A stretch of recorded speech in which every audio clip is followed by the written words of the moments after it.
All right, fraud fighters, welcome to the next session.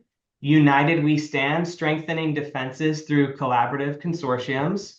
I'm Chris Worley, Head of Marketing here at Unit21. And just a quick couple of housekeeping items. One, this session's recorded and is available here on the page after the session concludes. And two, because these sessions are 30 minutes, we won't have a dedicated Q&A at the end. Instead, smash that Q&A button off to the right side there and go ahead and input any of your questions. We're going to be responding to them in real time through the chat. So make this as engaging and as fun as possible.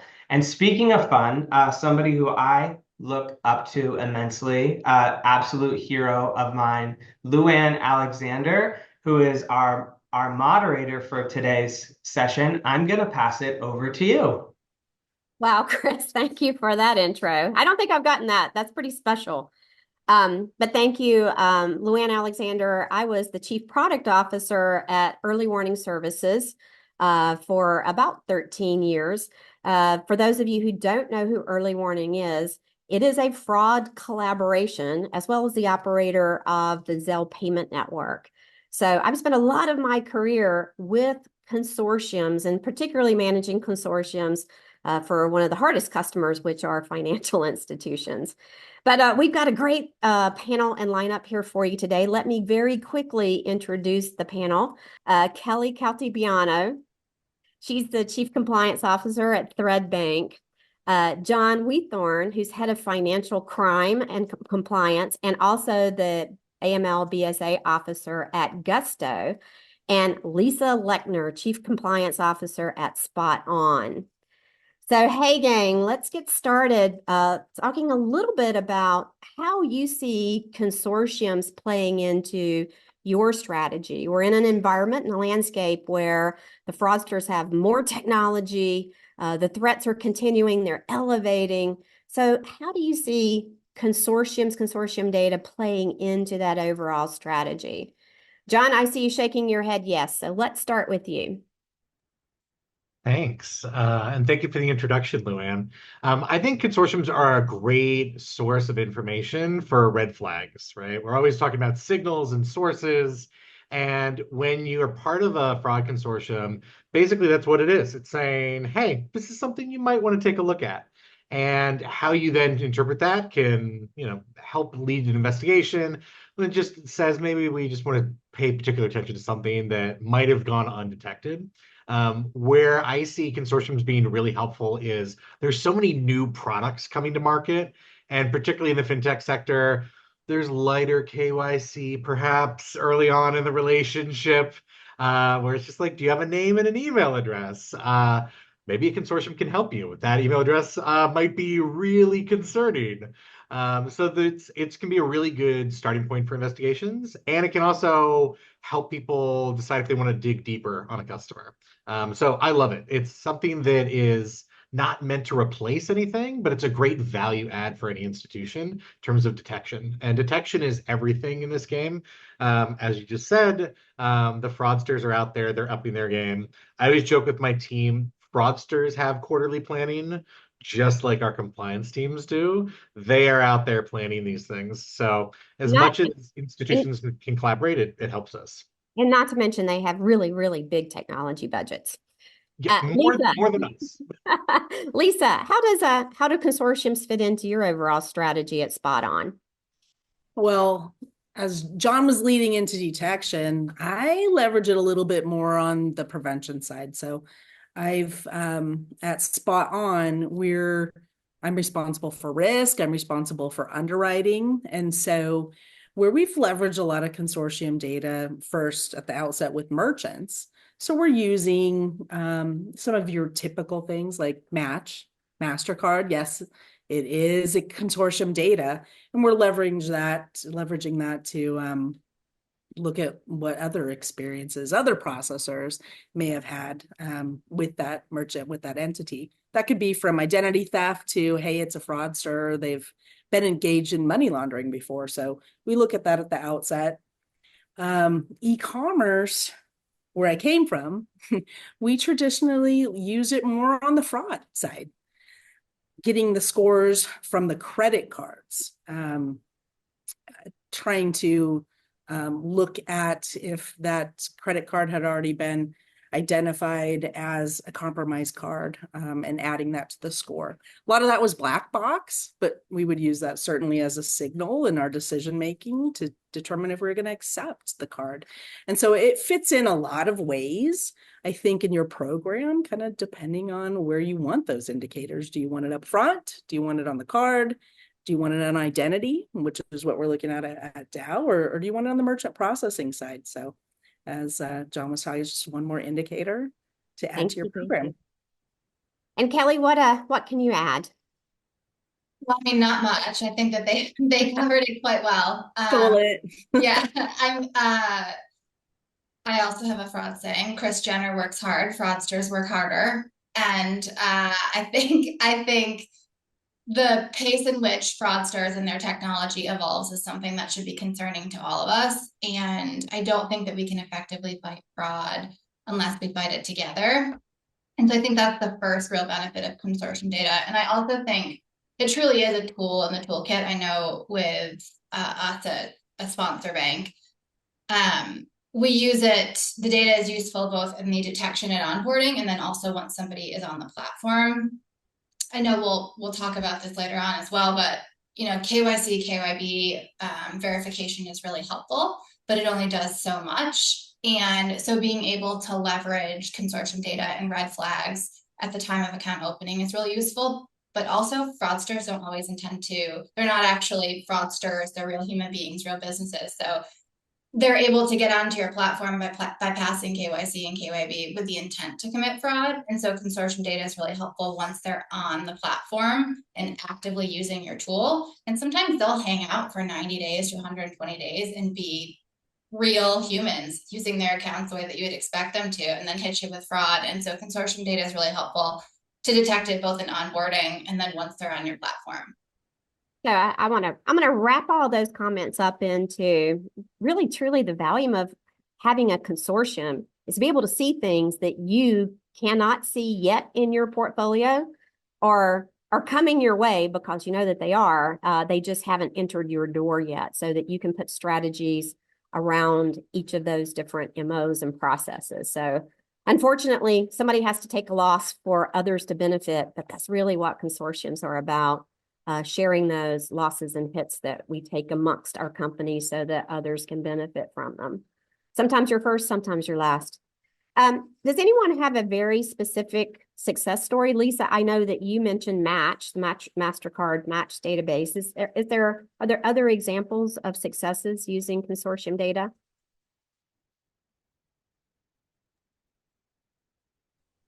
Not yet on DAO, because we're looking for more people to join so that we can kind of build this network.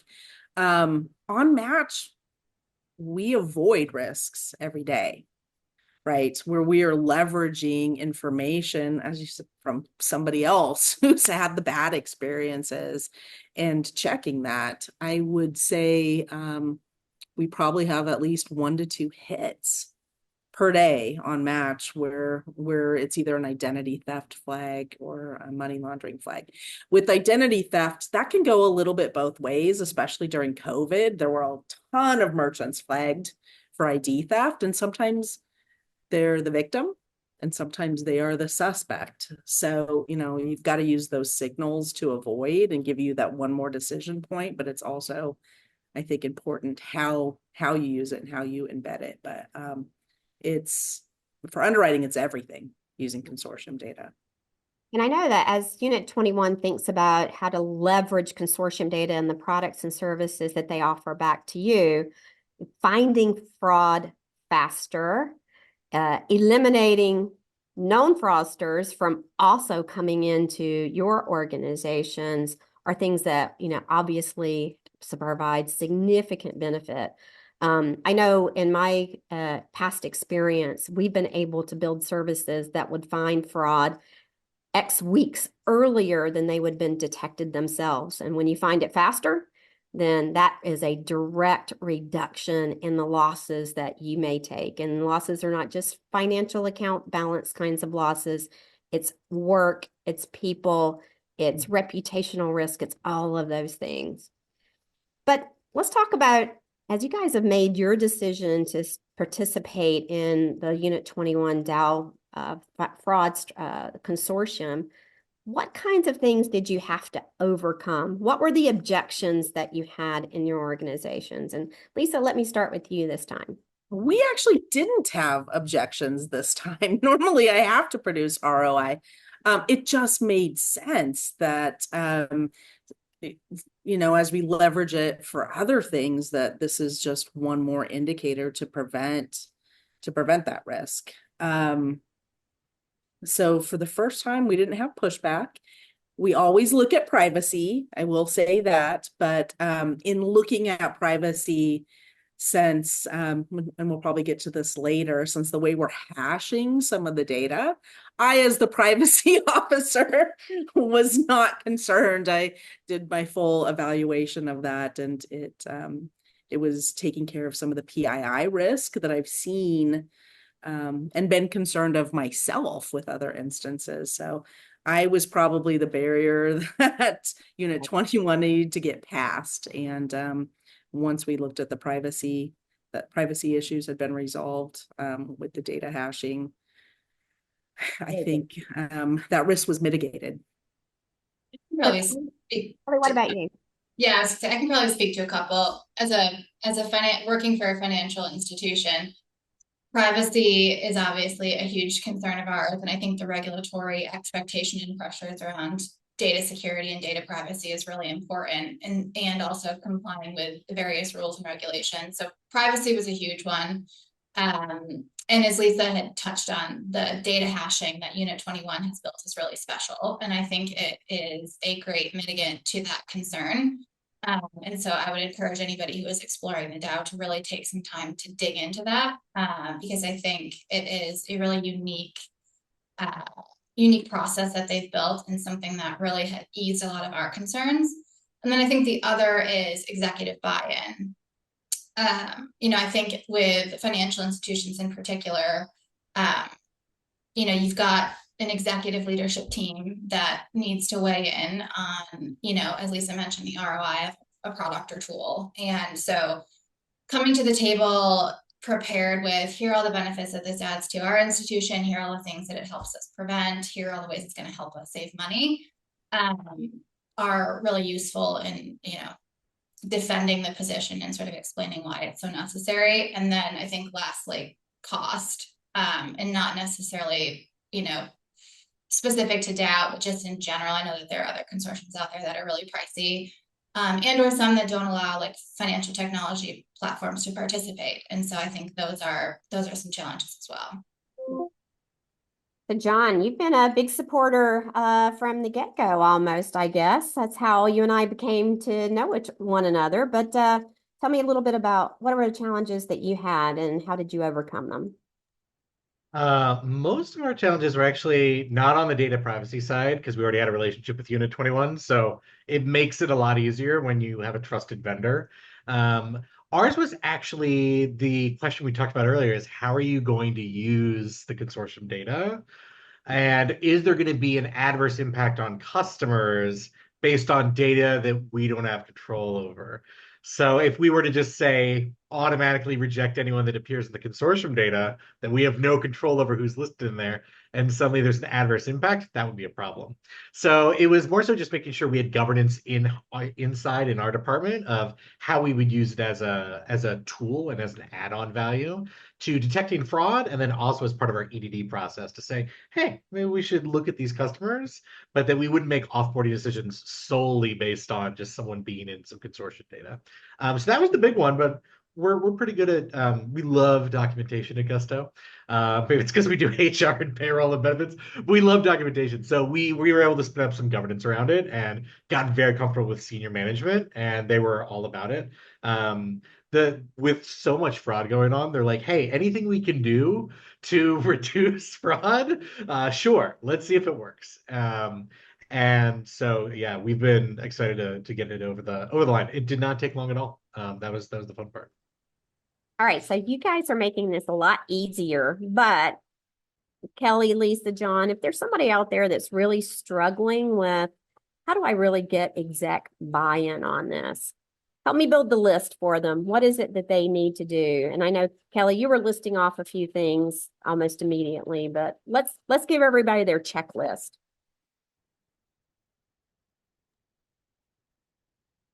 I think when you're building a budget, you've still got to build that ROI every time. Kelly touched upon this.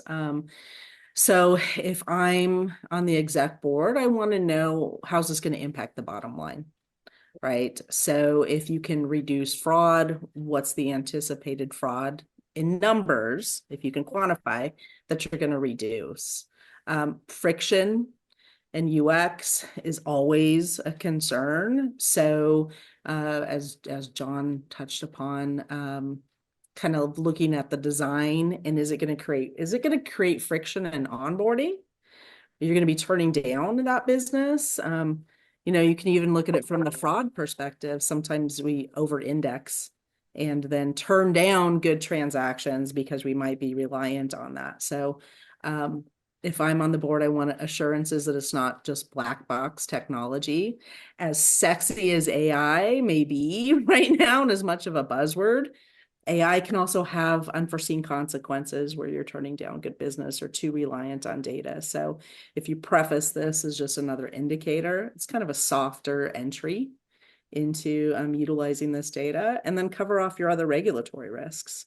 If there's not a privacy concern where, hey, now we've got a consumer protection issue with utilizing this data or a privacy issue, and you've closed that, it's important that your board knows that you've mitigated that risks as well. I think those are the three. There might be other things, but that's what I would hit them with. And Kelly, I know as a regulated entity, that brings a whole new level of scrutiny. So can you talk a little bit about what you needed to do to clear the regulatory barriers of participating? Yeah, I mean, I think just demonstrating that you've considered all of the regulatory implications of participating in a consortium. So, John mentioned having governance documentation around privacy, how you intend to use it, the benefits that it's going to add to your institution, and then staffing as well. Like, how do you intend to support this? I think is really important for us as a financial institution. The tool itself is awesome, but if you don't have the people to work it and use it, then it's really not something that's helpful at all. So I think that's another piece. And then also, we have conversations with our regulators all the time. And one of the things that comes up often is, how reliable is KYC, KYB in this digital environment with deepfakes and AI and things like that. And I think being able to say, I hear you. I think KYC and KYB is very reliable, and there's some really great tools that help us accomplish that. But when you add in consortium data and consortiums into your toolkit and use KYC, KYB platforms and your consortium data, we have a really good sense of who this person is and what they intend to do and the customer profile of this individual or this account. And so I think demonstrating that as well to the regulatory agencies that, hey, the privacy concerns are remediated. We've got staffing to manage it. There's a clear benefit here. And then also, this really helps us understand the profile of this account and this customer at a level that we would not be able to do without this consortium data. And it's real time, and it's information that we get a lot faster. I think, not to go on too much of a tangent, but, banks can share information through 314B, which is great, but it's slow. And there are restrictions of information that you're allowed to share. And consortium data is a lot faster and candidly a lot better and more reliable. And so, explaining that to the regulators and showing them that while this might be different doesn't necessarily mean bad, and here are all the ways that it benefits us and the industry in general. Great point, Kelly. The fact that this is the information that can be delivered back to you immediately at the point of a transaction and account opening has significant benefit. In fact, many of us just can't even find the right person in another institution to call sometimes. John, what would you add? You're on. Sorry. Sorry. Sometimes I think I should more often, honestly. I think I agree with everything that's been said. I think one of the things is it's all about how you frame things. Often it's not the actual underlying topic, but it's how you frame it.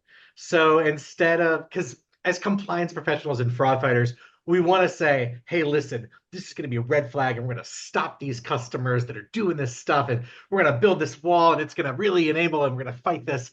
And again, the business partners are going to be thinking about that friction and all of that. So instead, I like to frame things about where the real impact is. So this is going to enable faster detection. This is going to be part of our existing framework. We're not reinventing anything here. We're not changing the user experience. So I think framing is important. And this also might sound silly. I think relationships are important. And this applies to everything you're doing as a compliance officer.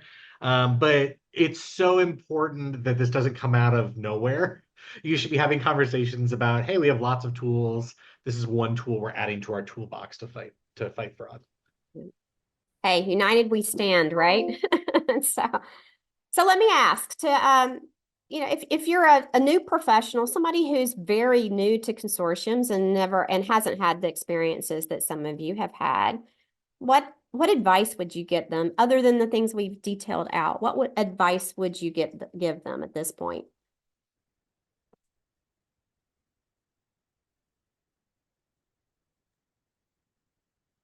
I think seek out great partners and find contacts who can help you really narrow down the tools that can be helpful in your industry. Speaking of relationships, I think that's really helpful to make connections and seek out great partners. And then from my seat in the financial services, like banking institution perspective, documentation. Approach your leadership team with the documentation. And I think John brings up a great point, especially for me at banking. I think the friction part of this is generally not at the forefront of my mind, but it is for all of our fintech partners. And so I think that's a really great call out, and clearly something that I didn't think about in this call that John brought up that I should be thinking about more is how is this going to not create friction or minimize the friction? And I think that's going to be a really successful point for you as a compliance professional, whether you're sitting at a fintech or you're sitting in a bank.